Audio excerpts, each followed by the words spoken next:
ആൾക്കാർക്ക് ബുദ്ധിമുട്ടുണ്ടാക്കുന്നതാണ് ഇവിടുത്തെ ഹർത്താൽ.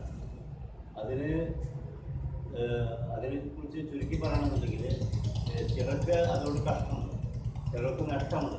എന്നാൽ മറ്റു നേട്ടമാണ്, ചിലർക്ക് അത് വളരെ ഇഷ്ടമാണ്.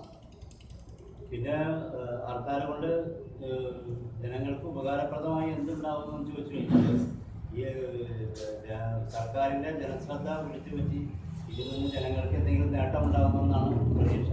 പക്ഷേ അതൊന്നും ഇവിടെ കാണുന്നില്ല. ഈ സംഘടനകൾക്ക് ശക്തിപ്പെടുത്താനും രാഷ്ട്രീയ പ്രേരിതമാണ് സർക്കാർ, അല്ലാതെ ഇതിലൊന്നും കാണുന്നില്ല. പക്ഷേ നമ്മളെ മലയാളികളെ പോലെയുള്ള മടിയന്മാർ ഹർത്താൽ ഇന്ന് ആഘോഷിക്കുകയാണ്. അത്രയേ ഉള്ളൂ, അല്ലാതെ വേറെ ഹർത്താലും കാണുന്നില്ല.